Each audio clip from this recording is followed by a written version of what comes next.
বিসমিল্লাহির রহমানির রহিম। পরম করুণাময় ও অসীম দয়ালু আল্লাহর নামে শুরু। আলাইকুম ওয়া রাহমাতুল্লাহি ওয়া বারাকাতুহু। আলহামদুলিল্লাহি রাব্বিল আলামিন ওয়াস সালাতু ওয়াস সালামু আলা রাসূলিল কারীম ওয়া আলা আলিহি ওয়া সাহবিহি আজমাইন। আমাদের চলছে ঈমান নবায়ন পর্ব। আমাদের ওয়াদা ছিল যে আমরা আমাদের ঈমানকে নবায়ন করব, যেহেতু রাসূলুল্লাহ সাল্লাল্লাহু আলাইহি ওয়াসাল্লাম বলেছেন, ঈমান তোমাদের বুকে পুরনো হয় যেমন কাপড় পুরনো হয়। অতএব আল্লাহর কাছে চাও যেন আল্লাহ তোমাদের ঈমানকে নতুন করে দেন, নবায়ন করে দেন। আমাদের পাসপোর্ট পুরনো হয়ে গেলে নবায়ন করি, ইকামা নবায়ন করি এবং কাপড় নতুন ভাবে চেঞ্জ করি, কিংবা কাপড় ময়লা হলে ধুয়ে নিই। ঠিক ঈমানের অবস্থাটা ওই রকমই, বিভিন্ন অবস্থা হয়। সেই অবস্থার ক্ষেত্রে আমাদেরকে যেমন প্রয়োজন সেই রকম ব্যবস্থা নেওয়া দরকার। আজকে ঈমানে আমরা দেখব আল্লাহ তাআলা আমাদেরকে কি বলেছেন তার বিরোধীদের ব্যাপারে। একদিকে যদি আল্লাহকে রাখা হয় তো অপর দিকে কে আসবে? গায়রুল্লাহ। আমরা বলি না গায়রুল্লাহ? গায়রুল্লাহ মানে হচ্ছে গায়র আল্লাহ, তার মানে আল্লাহকে ছেড়ে বাদ বাকি সবাই, আপনি আমি, সারা বিশ্ব। আল্লাহ একদিকে, বাকি বিশ্ব একদিকে। ইবাদতের ক্ষেত্রে যখন আমাদের ইবাদতের প্রশ্ন আসবে, আমাদেরকে আল্লাহ সৃষ্টি করেছেন কি জন্য? তার ইবাদতের জন্য। এখন সারা সৃষ্টি, বিশেষ করে মানুষ এবং জিন, আল্লাহকে ইবাদত করছে? আল্লাহর ইবাদত করছে? আমরা দেখি অনেক লোক করছে, বা কিছু লোক করছে, সবাই করে না। কিছু লোক করে না, আবার কিছু লোক আল্লাহর সাথে অন্যেরও ইবাদত করছে, আর কিছু লোক আল্লাহকে বাদ দিয়ে অন্যেরই ইবাদত করছে। এই যে অন্য মানে হচ্ছে গায়র, তাহলে আল্লাহ আর গায়রুল্লাহ। আমরা আল্লাহর ইবাদত করি, ওমা খালাকতুল জিন্না ওয়াল ইনসা ইল্লা লিয়াবুদুন উবুদুল্লাহা ওয়া লা তুশরিকু বিহি শাইআ। কোরআন মাজিদে সর্বপ্রথম আদেশ হলো কি? ইয়া আইয়ুহান নাসু উবুদু রাব্বাকুম, তোমরা তোমাদের প্রতিপালকের ইবাদত করো। আর কোরআন মাজিদের সর্বপ্রথম নিষেধ কি? ফালা তাজআলু লিল্লাহি আনদাদা, তোমরা শিরক করো না। তাহলে শিরকের ব্যাপারটা কখন আসছে? যখন আপনি আল্লাহর ইবাদতে কাউকে শরীক করছেন, তখন শিরক হচ্ছে। আর আল্লাহ মানে হচ্ছে, আল্লাহ ছাড়া মানে হচ্ছে গায়রুল্লাহ। গায়রুল্লাহর মধ্যে সবাই তো আর সবারই ইবাদত করা হয় না। আপনি বলুন, আপনাকে ইবাদত করে না? তাহলে গায়রুল্লাহর মধ্যে কিছু জিনিস এমন আছে যাদের ইবাদত করা হয়, তাদেরকে শরীয়তের ভাষায় বলা হয় তাগুত। তাগুত। এখন ইবাদত মানেটা যদি বুঝেন আপনি, ইবাদত মানেটা কে বলবে? ইবাদত মানে কি? আমার ভাষা ইবাদত কাকে বলে? ইবাদত বলে, ইবাদতের আবিধানিক অর্থ হলো দাসত্ব, গোলামি করা, তাই তো? কিন্তু ইসলামী পরিভাষায় ইবাদত কাকে বলে? আল্লাহ এবং আল্লাহ। ইবাদত কাকে বলে? কে বলতে পারবে? বলতে পারবেন না?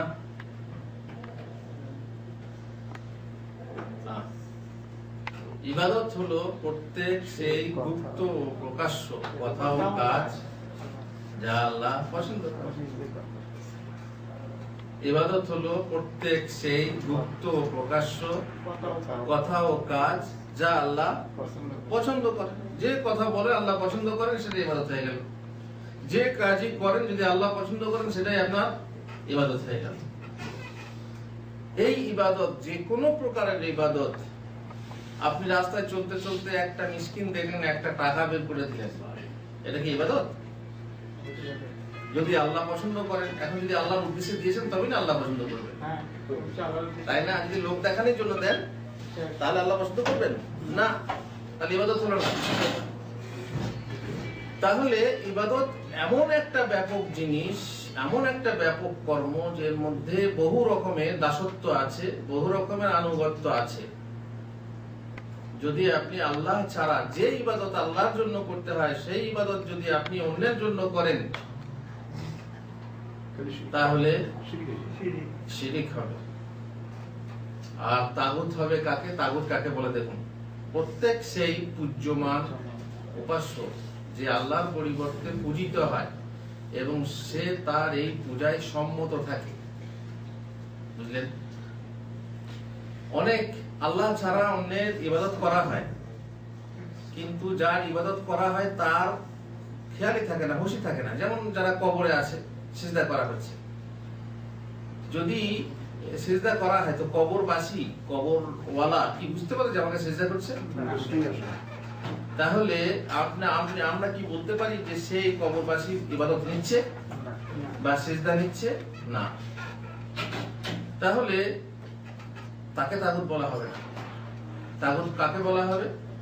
যে যে এখন মৃত অবস্থায় আছে, আপনারা ফেসবুকে দেখছেন, আর এসে টাকা দিচ্ছে আর মাথা ছুঁয়ে হয় সেই অমুসলিমদের মতো এরকম করে, আর না হয়তো সিজদা করছে, না হয় পায়ের বুড়ো আঙুল চুষছে, আর অন্য অন্য কিছু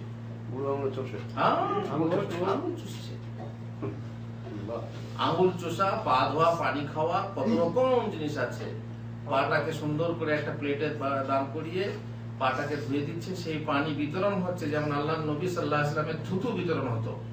এখন তারা হয়তো বলবে যে আল্লাহ নবীর থুতু বিতরণ হয় তো আমাদের পানি কেন হুজুর করতো? কিন্তু না, সেটা সেই বরকত ছিল আল্লাহ নবীর মাঝে। আল্লাহ নবী চুল কাটতেন আর চুল মাটিতে পড়তো না, সেই চুল কি হতো? সাহাবীদের মাঝে বিতরণ করা হতো। আর সেই চুল ছিল কি? বরকতের জিনিস, শিফা। তার মানে লোকেরা ওষুধের মতো ব্যবহার করত। আর তার দেহের ঘাম, তার দেহের ঘাম ছিল আতর এবং ওষুধ। এখন যদি আপনি বলেন যে আমি হচ্ছি সেই বুজুর্গ, যেহেতু আলেমরা হচ্ছে নায়েবে নবী, অতএব এই ব্যাপারেও আমি নায়েব, এ তো দূর কি বাত হয়। কেউ যদি বলে আমি ফাতেমার স্বামী, আমি আলীর স্ত্রী ফাতেমার স্বামী, নবীর বেটি ফাতেমার স্বামী, বিশ্বাস করবেন না? করবেন না? নারাই তাকবীর লাগাবেন না, আপনি তখন আমাকে তো আকাশে তুলবেন, তাই না? তো এমন মানুষও আছে, আরবি যেটা কথা বলে লেকুলিয়ে সাকেতাতিন লাকেতা, আরবিতে এটাকে লাকেতা বলে, জানেন? কারণ এখানে আপনি যে আওয়াজ করবেন সেই আওয়াজই আপনার। তেমনি কিছু মানুষ আছে যা বলবেন তাই, ইয়েস ম্যান, হ্যাঁ ইয়েস স্যার, যা বলছেন তাই। আমি ফাতেমার বিবি, হ্যাঁ ইয়েস স্যার।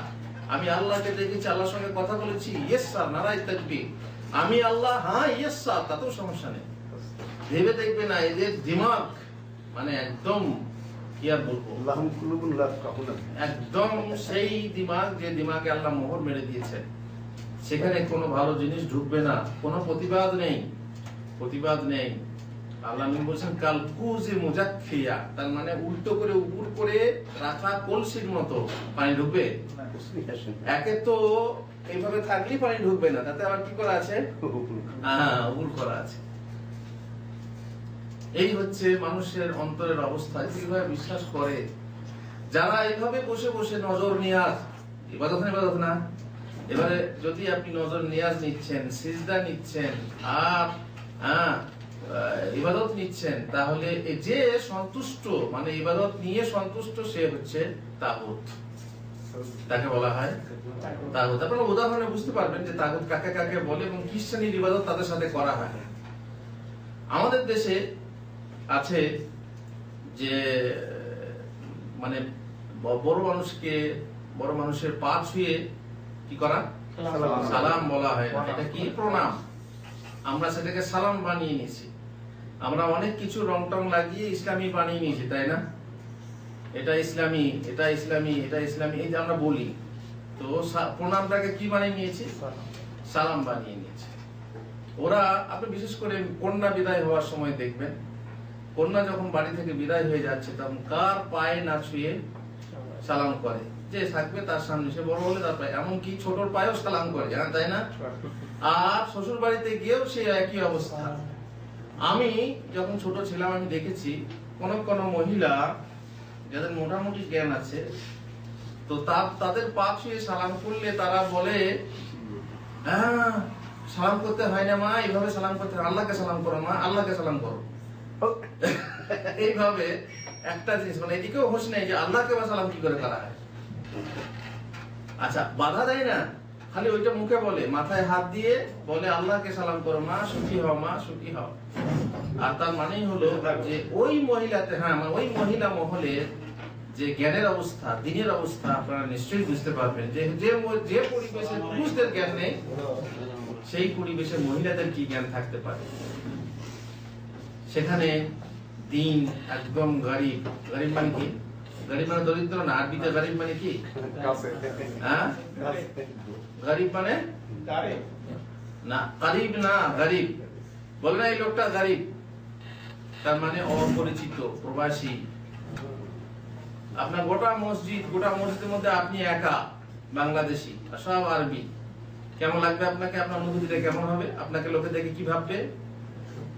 আপনার চলাফেরা, চলন বলন, টুপি জামা দেখে বুঝতে পারবে যে হাত গরিব, রাজুল গরিব।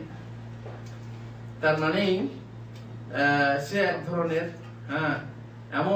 এমন লোক যে এই পরিবেশের সঙ্গে খাপ খায় না। ইসলাম সেই পরিবেশে ওই অবস্থা দেখে মনে হবে ইসলাম এখানে একদম গরিব। এজন্য হাদিসে আছে বাদাল ইসলাম ও গরিবান, ওই গরিব অবস্থাতে ইসলাম শুরু হয়েছে আর গরিব অবস্থাতে ফিরে যাবে। শেষকালে লোকের কাছে ইসলাম একদম গরিব হয়ে যাবে, অপরিচিত, অজানা। এটা কি? একজন ফেসবুকে আজকেই লিখেছে যে আপনার হালাল রুজি হারাম রুজি ও রোজগার বইটা পড়লাম, বাংলাদেশের প্রেক্ষাপটে বইটা মানাই যাবে না, আপনি অবাস্তব কথা লিখেছেন। ঘুষ না খেয়ে চলা যাবে না, সুদ না খেয়ে চলা যাবে না, মিথ্যা কথা না বললে ব্যবসা চলবে না, ইত্যাদি ইত্যাদি। বাস্তব এগুলো সত্যি কথাই বলেছে। কিন্তু আপনি যদি না মানেন চলা যাবে না। অবাস্তব যদিও হয়, আপনি যদি মানতে চান, তারপরে যদি আপনি মানতে না পারেন তো আল্লাহ মাফ করবেন। কিন্তু আপনি মানারই চেষ্টা করলেন না, বললেন না না এখানে চলা যাবে না, সুদ খেতেই হবে। কেউ আপনাকে সুদ খেতে বাধ্য করছে? কেউ যদি বলে যে মিথ্যা কথা না বলে ব্যবসা চলবে না, কেউ আপনাকে বাধ্য করছে মিথ্যা কথা বলেন? তাহলে যদি আপনি বাস্তব বলছেন ঠিক, অবাস্তব বলছে এগুলো মানা যাবে না, মানা যদি না যায়, আল্লাহ বুঝছেন যে মানা যাবে না যাবে। মোট কথা হলো যে তাগুত হলো তারা কি বললাম, তাহলে প্রথমে ইবাদতটা বুঝতে পারলেন, ইবাদত কি জিনিস। প্রত্যেক সেই কথা, গুপ্ত প্রকাশ্য কথা ও কাজ যা আল্লাহ পছন্দ করেন। আপনি সব মনে রাখবেন, প্রত্যেক সেই গুপ্ত প্রকাশ্য কথা ও কাজ যা আল্লাহ পছন্দ করেন সেটা ইবাদত। এবার গুপ্ত বললাম কেন, সেটাও আপনারা উদাহরণ জানেন। গুপ্ত কাজের উদাহরণ কি আনিস ভাই? এমন কোন গুপ্ত কাজ আছে যে আল্লাহ পছন্দ করেন? ভালোবাসা। আপনি রাসূলকে ভালোবাসেন, তাই না? আপনি হুজুরকে ভালোবাসেন, তাই না? এটা কি গুপ্ত? আপনিও জানেন, আপনি বাসেন না বাসেন মনের খবর কে জানে? একমাত্র আল্লাহ জানে। তাহলে এটা ইবাদত। গুপ্ত আর প্রকাশ্য ইবাদত আপনারা জানতে পারেন, দেখতে পারেন। বেশ, এবার তাগুত কাকে বলে? যে আল্লাহকে ছেড়ে যার ইবাদত বা দাসত্ব বা আনুগত্য করা হয় এবং সে এই পূজাতে সম্মত থাকে, রাজি থাকে, তার মানে বাধা দেয় না, সম্মত। হ্যাঁ, সিজদা করছো করো, কিন্তু মুখে যদিও বলে আল্লাহকে সালাম করো মা, আল্লাহকে করো মা, মুখে হয়তো বলে যে আমাকে করো না, আল্লাহকে করো, কিংবা সিজদা আমাকে করতে হয় না আল্লাহকে, অথচ সে তার সামনে তাকে সিজদা করছে। বুঝতে পারছেন? তাহলে এই অবস্থায় একে কি বলা হবে? তাগুত বলা হবে। তাগুতকে অস্বীকার না করে আল্লাহর প্রতি ঈমান কোনো কাজে দেবে না। এটা একটা পয়েন্ট মনে রাখবেন। তাগুতকে যদি কেউ অস্বীকার না করে, তার মানে গায়রুল্লাহ ইবাদতকে কেউ অস্বীকার না করলে আল্লাহর প্রতি ঈমান পরিপূর্ণতা লাভ করবে না। ফামাইয়াকফুর বিত্তাগুতি ওয়া ইউমিন বিল্লাহ ফাকাদ ইসতামসাকা বিল উরওয়াতিল উসকা লা ইনফিসামা লাহা। প্রথমেই আল্লাহ বলছেন ফামান ইয়াকফুর বিত তাগুত, যে তাগুতের সাথে কুফরি করবে। আপনি যখন মুমিন তার মানে আপনি কাফের। আপনাকে যদি কাফের রাগ করবেন না করবেন না? রাগ করবেন, কিন্তু আপনি কাফের। কাফের ছাড়া আপনি মুমিন হতে পারবেন না। নিঃসন্দেহে কাফের। তার প্রতি কাফের, তাগুতের প্রতি আপনি কাফের। আর মুমিন কার প্রতি? আল্লাহর প্রতি আপনি মুমিন। তাগুতকে তাগুতের প্রতি কাফের না হয়ে, তাগুতের কে সাথে কুফরি না করে আপনি আল্লাহর প্রতি ঈমান আনতে পারবেন না। এখন উদাহরণ দিয়ে আপনাদেরকে দুটো কথা বলি যে কিভাবে তাগুত চিনব বা কি কাজ করলে পরে তাদেরকে তাগুত বলা হবে। উদাহরণ বলা হয়েছে পৃথিবীতে বহু রকমের তাগুত আছে, কিন্তু প্রধান প্রধান প্রধান প্রধান তাগুত হলো 5টা। বহু রকমের তাগুত আছে, কিন্তু প্রধান তাগুত কয়টা? 5টা। তাদের মধ্যে যে মেন তাগুত, মেন যে এদের নেতা, তাকে বলা হয় ইবলিস, শয়তান। তার মানে শয়তানের ইবাদত করলে তাগুতের পূজা হয়। কিন্তু আপনি শয়তানের ইবাদত করছেন কিভাবে বুঝবেন? শয়তানের ইবাদত করছেন আপনি কি করে বুঝবেন? যখনই আপনি এমন কাজ করবেন যে কাজ করলে আল্লাহ অসন্তুষ্ট হন। ইবাদত করলে কি হয়? আল্লাহ সন্তুষ্ট হন। কিন্তু আল্লাহ অসন্তুষ্ট হন, আপনাকে বোঝানো হচ্ছে, দলিল পেশ করা হচ্ছে, অথচ আপনি মানছেন না, আল্লাহর নবীর কথা শুনছেন না, সহিহ হাদিসকে প্রত্যাখ্যান করছেন, তাহলে জানতে হবে যে আপনি আপনার মনের পূজা করছেন। আর মনের পেছনে কে আছে? শয়তান আছে। শয়তান আপনাকে ওয়াসওয়াসা দিচ্ছে। আল্লাযী ইউওয়াসওয়িসু ফি সুদুরিন নাস মিনাল জিন্নাতি ওয়ান নাস। শয়তান মানুষের মনে ওয়াসওয়াসা দেয়। ফাওয়াসওয়াসা লাহুমাশ শাইতান। প্রথম ওয়াসওয়াসা কাকে দিয়েছিল? আমাদের মা ও বাপকে। আমাদের মা ও বাপকে ওয়াসওয়াসা দিয়ে, কুমন্ত্রণা দিয়ে জান্নাত থেকে বের করেছিল। সেই ওয়াসওয়াসা দেওয়ার ক্ষমতা আল্লাহর কাছে চেয়ে নিয়ে সে সংকল্পবদ্ধ যে কিয়ামত পর্যন্ত সমস্ত মানুষকে, যথাসম্ভব মানুষকে কি করবে? নিজের দলে টানবে এবং জাহান্নামে নিয়ে যাবে। আর জাহান্নামে নিয়ে গিয়ে যখন জাহান্নামীরা বলবে, ও আমাদের দলনেতা কই, আজকে বলো যেন আজকে একটা দিন আযাব হালকা হোক, তখন কই দলনেতা? দলনেতা কিন্তু হাজির হবে, তাই না? এই ভাষণ দেবে, ভাইরা আমার শোনো, ভোটের আগে আমি এই সব ওয়াদা দিয়েছিলাম, কিন্তু আজ করতে পারছি না।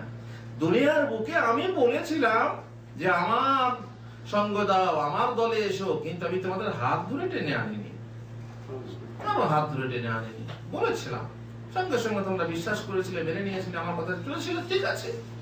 এখন তোমরা শোনো, তোমরা যেমন আযাবে আছো আমিও তেমনি আযাবে আছি।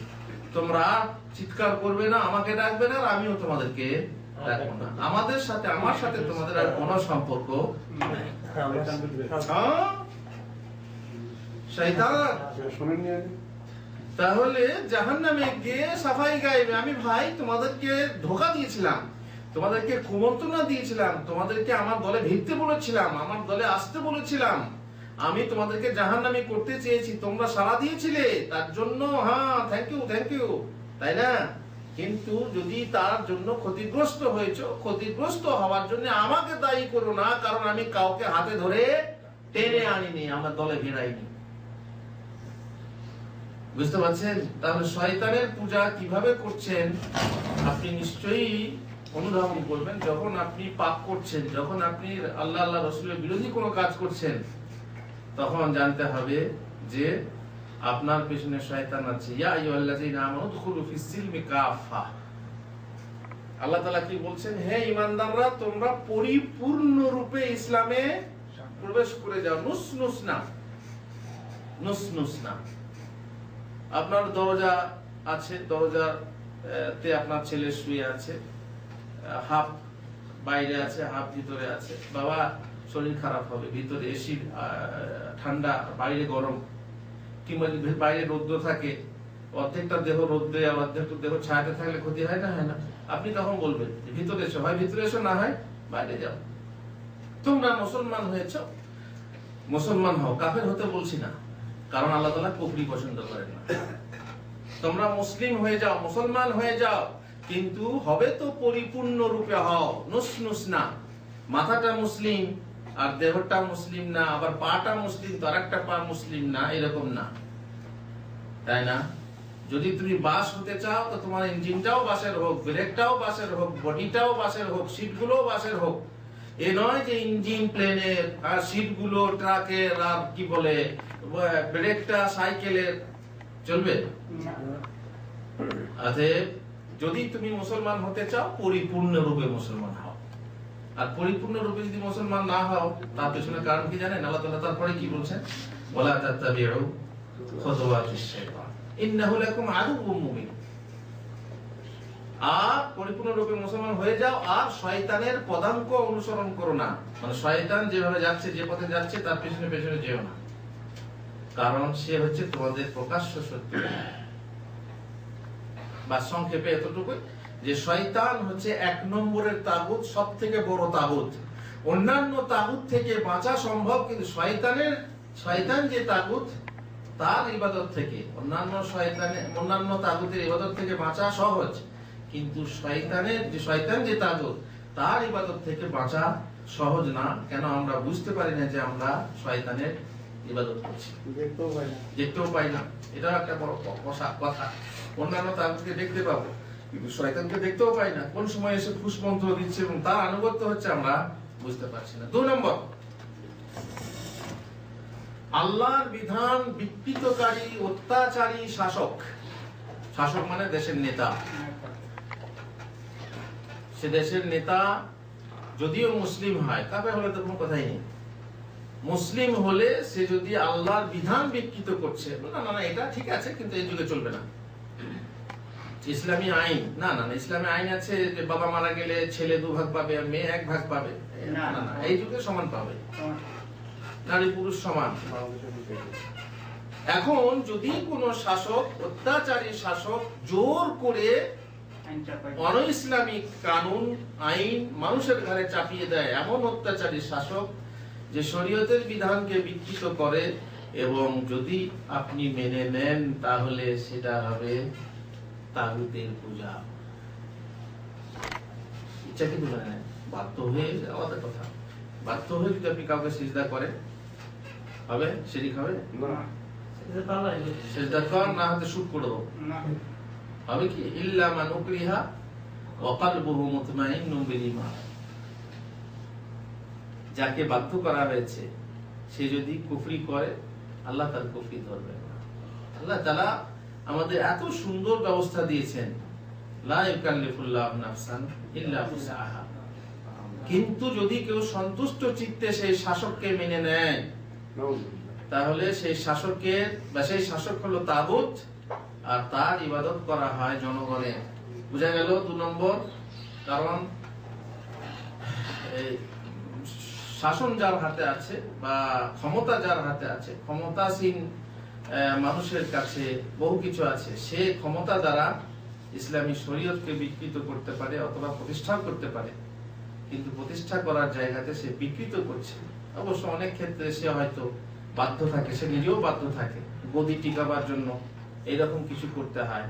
এবার আমরা তার মনের বিচার করছি না যে সে কাফের না সে কথা বলছি না, কিন্তু আমি বলছি সে শাসক যে বিকৃত শাসন অনুযায়ী চলছে আর মানুষ তাকে সমর্থন করছে, মানুষ তাকে মেনে চলছে, তাহলে কি হবে? তাগুতের পূজা হবে। 3 নম্বর, এরই কাছাকাছি, আল্লাহর অবতীর্ণকৃত বিধান ছেড়ে অন্য বিধান অনুসারে বিচারকর্তা শাসক। ওই যে মান লাম ইয়াহকুম বিমা আনজালাল্লাহু ফাউলাইকা হুমুজ জালিমুন ফাউলাইকা হুমুল কাফিরুন ফাউলাইকা হুমুল ফাসিকুন। যেমন অবস্থা, আল্লাহর বিচার, আল্লাহর বিধান এসেছে মানুষের জন্য, মানুষের শান্তির জন্য। আল্লাহর বিধান ছাড়া অন্য বিধানের শান্তি নেই। তারা বিভিন্ন দেখাবে, আজকে ইসলাম মানলে এই হবে, অমুক জায়গায় বোম ফাটাবে, অমুক জায়গায় করবে, ভুল, এগুলো ভুল ব্যাখ্যা। সঠিক ইসলাম যদি তুমি চাও বা সঠিক ইসলামকে যদি তুমি প্রতিষ্ঠা করো, সঠিক ইসলামের বিধান যদি তুমি চালু করো, শান্তি আর শান্তি। কারণ ইসলাম মানেই হচ্ছে আত্মসমর্পণ, যার ধাতু হলো সিলম, সিলম মানে হচ্ছে শান্তি। এটা হতেই পারে না যে ইসলাম অশান্তি আনবে, ইসলাম অশান্তি সৃষ্টি করতে পারে না। বাকি শাস্তি স্বরূপ এবং জিহাদ এগুলো দরকার আছে, এগুলো সব জায়গারই দরকার আছে। আপনার দেহে যদি এমন ঘা হয় যে ঘা ওষুধে ভালো না হয়, কাটতে হয়, তো কাটতে হবে, তখন অস্ত্র ব্যবহার করতে হবে, আলাদা কথা। কিন্তু কাটতে হবেও আবার ইসলাম শান্তির জন্যই কাটতে হবে, কাটতে হবে নিরাপত্তার জন্যই, কাটতে হবে সুস্থতার জন্যই। যদি আপনি না কাটেন তো গোটা দেহটাই পচে যাবে। যাই হোক, আল্লাহর বিধান ছাড়া অন্যের বিধান অনুযায়ী বিচার করা হচ্ছে তাগুত, আর যে বিচার মেনে নেবে সে হবে তাগুতের পূজারী। আপনার কোনো একটা সমস্যা হয়েছে, সেই সমস্যা সমাধানের জন্য বা বিচার চাই, সেই বিচারের জন্য আপনি গেলেন কার কাছে? অন-ইসলামিক নেতার কাছে গেলেন, কিন্তু আপনি বাধ্য হলেন। বললাম বাধ্য হওয়ার ব্যাপারটা আলাদা, আপনার দেশে নেই, আপনি বাধ্য। যেমন এই যে কথা, ব্যাংক, সুদী ব্যাংকে টাকা রাখা যাবে? হারাম। আপনারা যা ব্যাংকে টাকা পাঠাচ্ছেন, সুদী ব্যাংক যদি হয়, টাকা পাঠানো যাবে না। কিন্তু এখন নেই, আপনি কি করবেন সেটা আলাদা কথা। তেমনি যদি ইসলামী আইন না থাকে এবং কাউকে যদি সাহায্য করতে চাওয়া হয়, তাহলে আমরা বলবো যে না, দরকার নেই, ইসলামী আইন নেই, তখন আপনার শাস্তিরও দরকার নেই। কিন্তু এমন অবস্থা যে আপনার হক নষ্ট হয়ে যাচ্ছে, এখন লক্ষ লক্ষ টাকা কিংবা বিঘা বিঘা সম্পত্তি আপনার চলে যাবে, তখন আপনি বলুন কোন আইনের কাছে বিচার নিয়ে আপনি আপনার হক ফেরত আনবেন? আপনি বাধ্য হলে কথা আলাদা। কিন্তু যারা স্বেচ্ছাকৃতভাবে, যারা ইসলামী আইন আছে অথচ নেবে না, দেখছেন আমাদের দেশে আছে ইসলামিক পার্সোনাল ল আছে, ইসলামিক পার্সোনাল ল অনুযায়ী বিচার নিতে পারেন, কিংবা সাধারণ ল। সাধারণ ল কি আছে যে বাপের সম্পত্তি ছেলে মেয়ে সমান পাবে। আগে তো পেত না, এখন হয়ে গেছে কি সমান পাবে। আর ইসলামিক পার্সোনাল ল কি আছে, ছেলে 2 ভাগ পেলে মেয়ে 1 ভাগ পাবে। আপনি যদি ইসলামী পার্সোনাল ল ছেড়ে দিয়ে আপনি কুফরি পন্থাতে বিচার পেতে চান, তাহলে আপনি কি হয়ে যাবেন? তাগুতের পূজারী। বেশ, 4 নম্বর কি? যদি কেউ ইলমে গায়েবের দাবি করে, ইলমে গায়েবের দাবিদার হচ্ছে তাগুত। ইলমে গায়েব কাকে বলে? কে বলবে? ইলমে গায়েব সাতার ভাই কাকে বলে? ইলমে গায়েব আল্লাহ ব্যতীত গায়েবের খবর কেউ জানে না, কিন্তু গায়েবের খবর কাকে বলে? কোন আপনি উদাহরণ নবীর কাছে পাঠানো হয় ফেরেশতার মাধ্যমে, এটা হলো ওহী। গায়েবের খবর কাকে বলে? বিনা মাধ্যমে কোন খবর বলাকে গায়েবী খবর বলা হয়। আপনি অদৃশ্যের খবর যদি কোনো মাধ্যমে বলেন, সমস্যা আছে? সেটা গায়েবী খবর না। আপনি যেমন ধরুন এখন বাংলাদেশে কি হচ্ছে আপনি বলতে পারবেন না, কিন্তু আপনার কোনো ভাই যদি কোনো স্টুডিওতে কাজ করে আর আপনি সরাসরি ভিডিওতে দেখেন, কিংবা আপনার মা আজকে কি দিয়ে ভাত খেয়েছে বলতে পারবেন না। দেখুন টেলিফোন লাগিয়ে দেন, মা আজকে রান্না করেছিলেন, বাবা আজকে মাছ ছিল, আজকে পাঙাশ মাছ ছিল। যদি আপনি খবর নেন, গায়েবী খবর? গায়েবী খবর হলো বিনা ওসিলাতে, বিনা মাধ্যমে। শুনতে পাচ্ছেন? বিনা ওসিলায়, বিনা মাধ্যমে খবর বলাকে গায়েবী খবর বলে। আমি একটা উদাহরণ দিই। বাড়িতে পীর সাহেব এসেছে, মিলাদ হয়ে গেছে, এবারে পোলাও খাওয়ার জন্য সবাই বসে আছে। বাড়ির ভিতর থেকে বউ পোলাও বাড়ছে আর স্বামী পোলাও দিচ্ছে সবাইকে। সবারই পাশে পাশে পাশে পাশে মুরগি তরকারি দেওয়া হয়েছে। হুজুরের বেলাতে তরকারি দেওয়া হয়নি, হুজুরের বেলাতে শুধু পোলাও বাস। ওদিকে মহিলা বলছে, মহিলা ছিল কিন্তু ওয়াহাবি। এমন হয় না? হয় না? স্বামী হচ্ছে বিদাতি আর মেয়ে হচ্ছে হিদাতি। আর এর উল্টোও হয় যে স্বামী হচ্ছে হিদাতি আর বিয়ে করেছে বিদাতি, এরকম হয়। মেয়ে হচ্ছে হিদাতি, ঘরে মিলাদ হয়েছে, হুজুরের বড় বড় লম্বা লম্বা বাদ বলেছে। ঠিক আছে? গায়েবী খবর এই সেই, আমি সবকিছু জানি, আমি বলতে পারবো সারা বিশ্বে কি হয় ইত্যাদি ইত্যাদি বলতে পারেন। অনেক কিছু শুনেছে। ওয়াহাবি মেয়ে ভাবছে আজকে হুজুরকে আমি পরীক্ষা করব। দিয়ে ভাত দিয়েছে, তরকারি দেয়নি, দিয়ে বলছে বিসমিল্লাহ করতে বলো, বেচারি না দেখি বলছে ও আপনারা বিসমিল্লাহ করুন, হুজুর বিসমিল্লাহ করুন। তখন হুজুরের যারা ওই যে হাসিয়া বলেন না, মানে আশেপাশে যারা হুজুরের বেশি ভক্ত কাছাকাছি থাকে, তার মানে হুজুরের তরকারি দেওয়া হয়নি আর বিসমিল্লাহ করতে বললে দিবে তুমি রাগ হয়ে গেছে। আরে মিয়া হুজুরের তরকারি দিল না আর বিসমিল্লাহ করতে বললে, আর হুজুর বেচারি স্তব্ধ হয়ে গেছে। দিয়ে তখন হুজুর কি করে খাবে, তরকারি নেই, স্তব্ধ হয়ে গেছে সে, তখন তার মন বেচারি খারাপ হয়ে গেছে। তখন এরা যখন বলা বলি করছে যে বেয়াদবি এসে, তখন ভিতর থেকে মহিলা বলছে হুজুর এ ভণ্ডামি আর কতদিন করবেন? একটু আগে আপনি বসেছিলেন মজলিসে আর কাবা শরীফের কুকুর টানলেন, ভক্তরা বলছে হুজুর কি হলো? বলছে কাবা শরীফের কুকুর ঢুকছে তাই টানলাম। সুবহানাল্লাহ সুবহানাল্লাহ। একটু আগে আপনি কাবা শরীফের কুকুর টানছিলেন, কত হাজার কিলোমিটার দূরে কাবা শরীফ আপনার নজরে এলো, আর আপনার ভাতের ভিতরে পোলাওয়ের ভিতরে আমি বড় বড় মুরগি ট্যাং ভরে দিয়েছি, আপনার নজরে আসেনি? যে ভণ্ডামি কতদিন চলবে? গায়েবী খবর কাকে বলে তাহলে? বুঝলেন গায়েবী খবর কাকে বলে? এই সামান্য সামনে আছে, ভাতের ভিতরে মুরগির ট্যাং ভরা আছে দেখতে পাই বা খবর নেই, আর কাবা শরীফের কুকুর দেখতে বলবে, ভণ্ডামি না? এই হচ্ছে গায়েবী খবর। বিনা ওসিলায় যদি কোনো খবর বলে, এখন যদি এসার সময়ে শেখ সুদাইস নামাজ পড়াচ্ছেন, আপনি টিভির মাধ্যমে বলতে পারেন, রেডিওর মাধ্যমে বলতে পারেন, ফোনের মাধ্যমে বলতে, মাধ্যম দিয়ে বললে সেটা গায়েবী খবর, যদিও অদৃশ্য, আপনার চোখের দৃশ্য না, কিন্তু টিভির মাধ্যমে দৃশ্য হয়ে গেল, আর ফোনের মাধ্যমে শোনা হয়ে গেল, রেডিওর মাধ্যমে শোনা হয়ে গেল, এটা গায়েবী খবর না। বুঝতে পারছেন?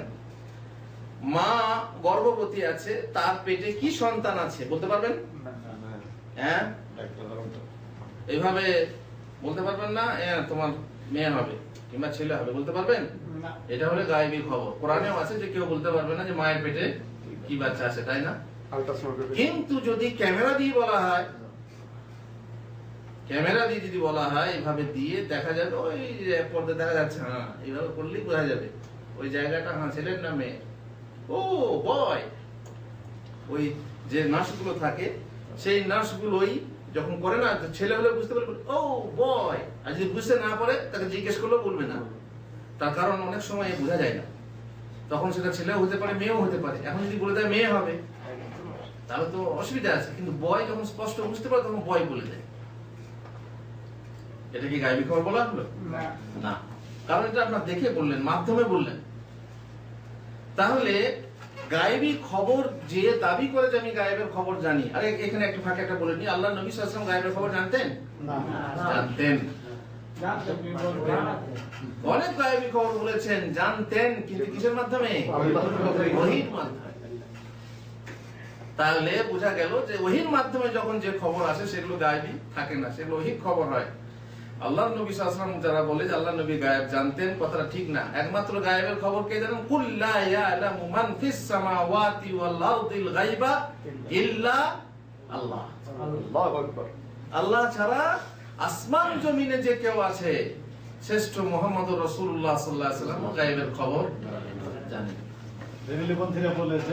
জানে গায়েবের খবর জানে, কিন্তু না আমরা বলি আল্লাহ নবী সাল্লাল্লাহু আলাইহি ওয়াসাল্লাম গায়েবের খবর বলতেন, জেনে বলতেন ওহীর মাধ্যমে। আমরা এটা বলছি না যে আল্লাহ নবী সাল্লাল্লাহু আলাইহি ওয়াসাল্লাম ভাতের ভিতরে তরকারি আছে কিনা বলতে পারতেন? পারতেন? বলুন, আপনি যদি এটা বিশ্বাস করেন যে আল্লাহ নবী মানে ভাতের ভিতরে কি আছে বলতে পারতেন, যদি জিবরিল খবর না দেন। আল্লাহ রাসূল সাল্লাল্লাহু আলাইহি ওয়াসাল্লামকে খাইবারে খাবার দেওয়া হলো, তাই না? কি দেওয়া হলো? বকরি, ভোনা বকরি দেওয়া হলো। আল্লাহ নবী একটু খেলেন, তারপরে খাওয়া বন্ধ করলেন, কিছু সাহাবীও খেয়ে ফেললেন। তাহলে গায়েবের খবর জানতেন? কিন্তু যখনই জানলেন তখন বন্ধ করলেন, বললেন কি? তারপর বুড়িকে ডাকলেন, বিষ মিশানো আছে। বুড়িকে ডাকলেন, ডেকে বলছে বুড়ি তুমি এখানে বিষ মিশিয়েছো, কেন বিষ মিশালে? বুড়ি বলল কি, যাতে জানতে পারি যে তুমি নবী কিনা, যদি নবী হও তাহলে ঈমান আনবো, আর যদি নবী না হও তোমার কাছ থেকে আমরা মুক্তি পাবো। তাহলে জানতেন না বলেই খাওয়া শুরু করেছিলেন, খেয়েছেন এবং বলেছিলেন, এবং ইন্তেকালের সময় বলেছিলেন যে সেই খাইবারের বিষ আমার ভিতরে প্রতিক্রিয়া সৃষ্টি করছে। যদি গায়েবের খবর জানতেন, ওই যে ভাতের ভিতরে মুরগি আছে, তাহলে এটাও বুঝতে পারতেন যে বিষ মেশানো আছে, কিন্তু বুঝতে পারলেন কখন? যখন জিবরিল এসে খবর দিলেন। তাহলে বোঝা গেল যে আল্লাহ নবী সাল্লাল্লাহু আলাইহি ওয়াসাল্লাম গায়েবের খবর জানতেন কিভাবে? ওহীর মাধ্যমে। একবার হঠাৎ করে মক্কা বিজয়ের আগে খবর এলো, আলীকে ডাকলেন, জুবাইরকে ডাকলেন, যাও দেখো রওজাতুল খাফ নামক জায়গাতে এক বুড়ি যাচ্ছে উটের পিঠে, তার কাছে একটা চিঠি আছে যে মক্কা অভিযানের খবর নিয়ে যাচ্ছে, সে চিঠি উদ্ধার করে নিয়ে এসো। বুড়ি কিন্তু জানে না চিঠিতে কি লেখা আছে। ছুটলেন ঘোড়া নিয়ে, ঠিক রওজাতুল খাফ নামক জায়গাতে গিয়ে বুড়িকে দেখতে পেলে, বুড়ি নেমে আয়। কি ব্যাপার? বলছে তোর কাছে যে চিঠি আছে বের কর। বলছে না, আমার মিথ্যা বলছে, আমার কাছে কোনো চিঠি নেই, কারণ কোরাইশরা বলে দিয়েছে। কোরাইশ বলতে কি হাতে সাহাবী, হাতে বিনা বিবাদতা চিঠি পাঠিয়েছে, মানা করে দেওয়া হয়েছে। এই বলছে না আমার কাছে কিছু নেই। শেষকালে তালা পুটি পাটের যা থাকে আর কি, ওই যে কি বলে আপনার সামান টামান সব খুলে খুলে দেখলো, পেল না। শেষকালে বাধ্য হল, তার সাহাবীরা বাধ্য হল, বুড়ি চিঠি বের করে দে, না হয় তাকে উলঙ্গ করে দেব। কিসের বিশ্বাস? যে মুহাম্মদ রাসূলুল্লাহ সাল্লাল্লাহু আলাইহি ওয়াসাল্লাম যে খবর দেবে না সেটা মিথ্যা হবে, হতে পারে চুলের ভিতরে বুঝি হতেই পারে না। বের করবি তো কর, না হয় তাকে উলঙ্গ করে দেখবো। বুড়ি তখন ভয় পেয়ে গেছে। শেষকালে এই যে চুলের খোপা থেকে বা কুড়ে থেকে চিঠিটা বের করে দিয়েছে। তাহলে আল্লাহ নবী গায়েবের খবর জানলেন না? জানলেন না, তাকে জানানো হয়েছিল। অবশ্যই হাদিসে কোথায় উল্লেখ আছে? উল্লেখ থাকা দরকার নেই, এটা আমরা জানি আমভাবে। আল্লাহ তাআলা চ্যালেঞ্জ করেছেন, কুল লা ইয়ালামু মান ফিস সামাওয়াতি ওয়াল গায়বা ইল্লাল্লাহ, আলিমুল গায়বি ফালা ইযহিরু আলা গায়বিহি আহাদা ইল্লা মান ইরতাদা মির রাসূল। তিনি গায়বের পরিজ্ঞাতা, তিনি গায়ব সম্পর্কে কাউকে, তিনি ছাড়া গায়বের খবর কেউ জানে না, কিন্তু তিনি যাকে চান তাকে গায়বের খবর জানান। বোঝা গেল যে গায়েবী খবর যে দাবি করবে সে তাগুত, আর যে বিশ্বাস করবে সে তাগুতের পূজারী। এখন আপনি গেলেন, বললেন আমার হাতটা দেখুন। যদি আপনি কোন গণকের কাছে যান, শুধু যা গেলেই আপনার 40 দিনের নামাজ কবুল হবে না। আর যদি সে যা বলে বিশ্বাস করেন, তাহলে কি হবে? আপনি কাফের হয়ে যাবেন। কারণ কোরআনকে আপনি অস্বীকার করছেন। কোরআন বলছে কেউ গায়েবের খবর জানে না, আর আপনি বলছেন যে আপনি জানেন, আমারটা দেখুন হাতটা। ঠিক আছে?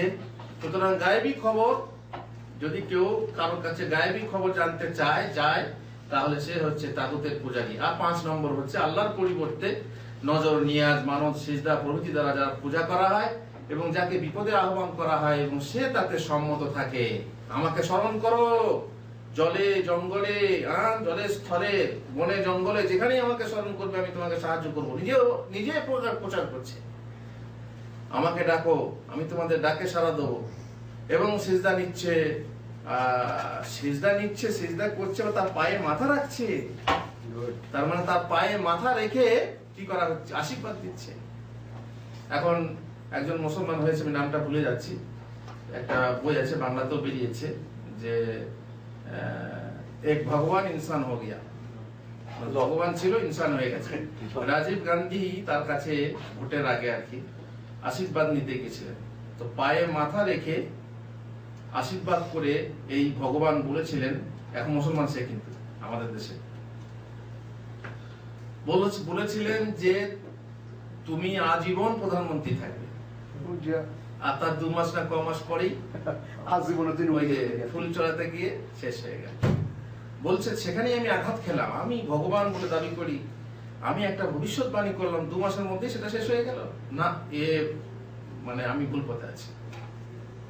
তারপরে সে যাই হোক একটা কোরআন পেয়েছিল, পাকিস্তানের কাছে কোরআন পড়ে তারপরে সে মুসলমান হয়ে গেছে। তাহলে বোঝা গেল যে ব্যক্তি জেনে শুনে সিজদা নেবে, নজর নিয়াজ নেবে এবং তাকে পূজা করা হচ্ছে, বিপদে আহ্বান করা হচ্ছে এবং সে নিজে তাদেরকে নির্দেশ দিচ্ছে, এ হচ্ছে বিশাল তাগুত। আর এই তাগুতের কাছে যারা যায়, যেমন আপনারা দেখেছেন জ্যান্ত পীরের কাছে যারা যায়, নজর নিয়াজ নিয়ে যায়, সিজদা করে, সালাম করে, প্রণাম করে ইত্যাদি ইত্যাদি, এগুলো হচ্ছে তাগুত। আর যারা যায় তারা হচ্ছে তাগুতের পূজারী। আল্লাহ তাআলা আমাদেরকে তাগুতের পূজা থেকে দূরে রাখুন, কারণ তাগুতকে অস্বীকার না করলে মুসলমান হওয়া যাবে না, ঈমান আসবে না, ঈমান থাকবে না, ঈমানের নবায়ন তো দূরের কথা, আসলটাই থাকবে না। আল্লাহ তাআলা তৌফিক দেন। ওয়া সাল্লাল্লাহু আলা নবিয়িনা মুহাম্মদ ওয়া আলা আলিহি ওয়া সাহবিহি আজমাইন।